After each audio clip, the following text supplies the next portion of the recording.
What does a congressional hearing, a hacked calculator, and an alarm clock have in common? Oh, I think I blacked out again. You'll have to run the intro while I wake up. You know it's not the alarm that woke you up. Police, ambulances, maybe more. What's going on? You can feel something seismic has changed with the world. Something's wrong. Something's very wrong. But your eyes can't quite focus. What are you looking at? What is that?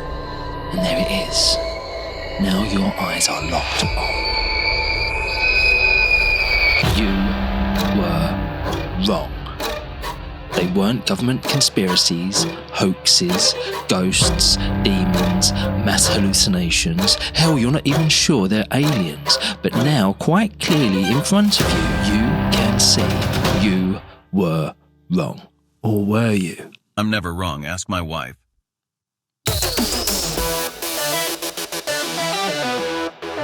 A congressional hearing comprising of compelling witness testimonies of government cover-ups, fighter jets having near misses with strange orbs and tic-tac-shaped space vehicles, crashed alien spacecrafts being reverse engineered, and recovered alien pilots dead and possibly alive. All the witnesses involved, Lieutenant Commander David Fravor, Lieutenant Commander Graves, and David Charles Grush, at one time or another, did not hold their current beliefs.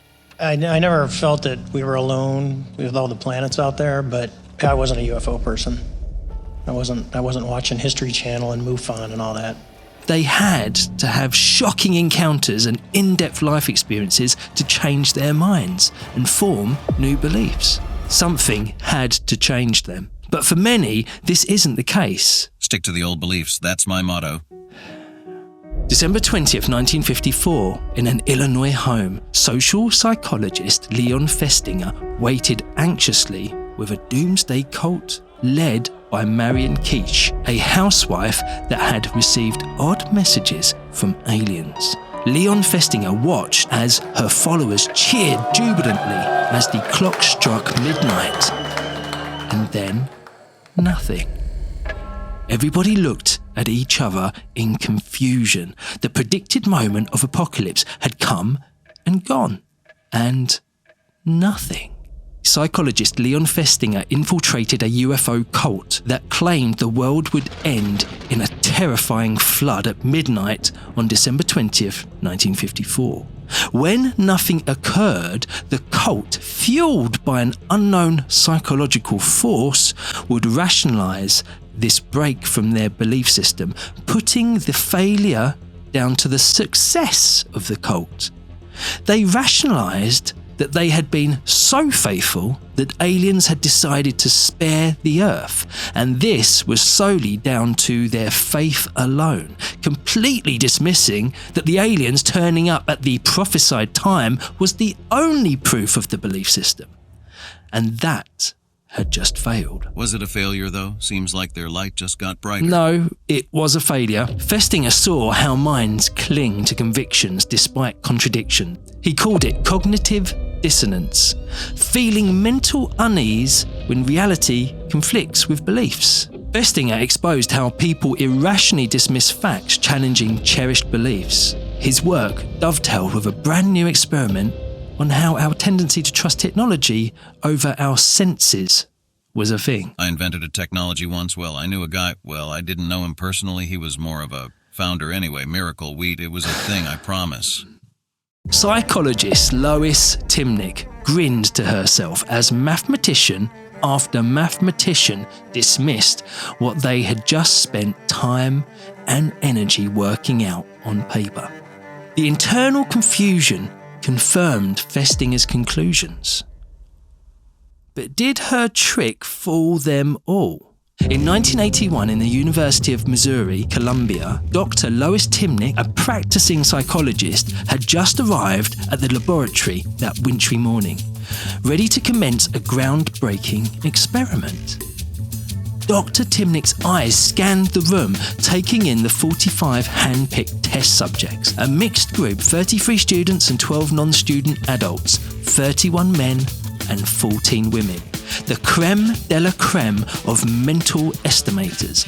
They were there for a crucial task, a test that would expose an unnerving facet of human psychology. The experiment was designed around a critical tool of the 20th century, the electronic calculator. Dr. Timnick and her team had tweaked these calculators to showcase outlandishly wrong answers, slightly more than 10 to 50% of the correct result. These machines were about to challenge basic human judgments. The subjects were seated individually in front of manipulated calculators. Their task was simple. They were asked to estimate or work out as best they could the answers to 7 different arithmetic problems without using a calculator, and then compare it with the calculator's readings after. The first problem unveiled 436 plus 672 plus 79. Never been great at math, but if you carry the 4, it comes to 1914. Even the quickest and the brightest started showing signs of hesitation as they keyed in the numbers. The calculator spewed out an answer. It wasn't what they had estimated. Confusion clouded their faces. Some redid the calculations, some wanted a pencil and paper again. Yet only 5 of them, all males, had the courage to doubt the calculator. The rest swayed by the aura of infallibility surrounding the machine. 42,962 divided by 73. By now, trust in their estimated answers started waning, and the unfaltering faith in the electronic wizardry began to emerge. 252 times 1.2. By the time the 7th problem arrived, disbelief had risen. Faith in the electronics started crumbling. Yet, a staggering 1/3 never dared to question the machine's accuracy, leaving a crucial 2/3 that did dare to question these strange events. The trusting 1/3 of the group were left confused, but still had unwavering blind faith in those calculators. No one would dare question my accuracy. That's why they want me quiet. I want you quiet. So to answer our earlier question, what connects a congressional hearing, a hacked calculator, and an alarm clock? These seemingly disparate elements converge on essential questions of belief, perception, and truth.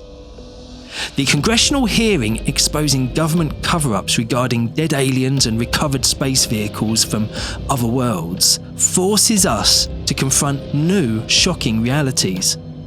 The hacked calculator experiment demonstrates our inherent cognitive dissonance and blind trust in technology, our blind trust in belief systems.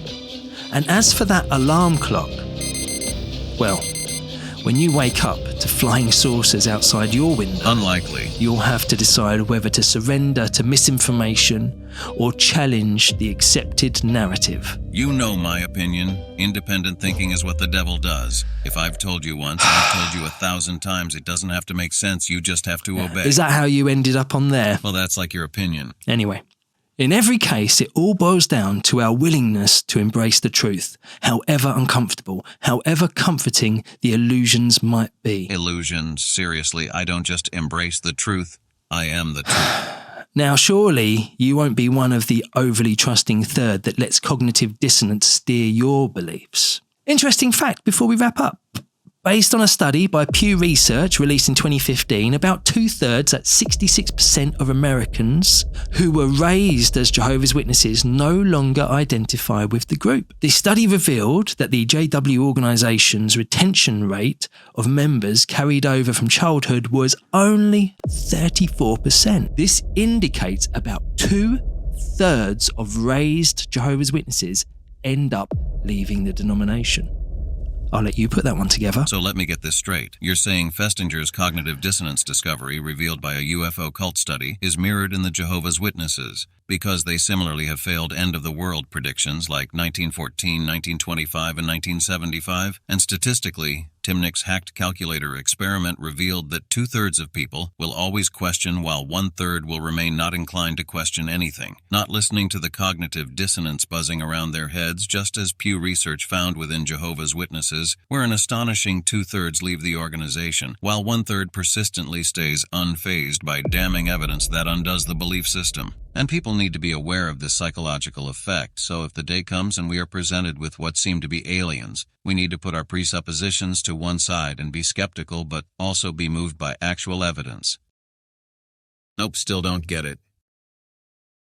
Now let us know that you're a critical thinker by subscribing and hitting the like and showing us that no one can tell you what to do or what to think. Hey, that was literally my day job, Buster. The mandate is clear. Keep your eyes open, question relentlessly, and let evidence be your guide. Don't merely drift with the current of popular belief, but instead swim upstream if need be. After all, reality doesn't bend to our convenience. It requires us to adjust our beliefs instead. Thank you for watching. And remember, in a world where you can be anything, be informed. Because context isn't just everything, it's the only thing.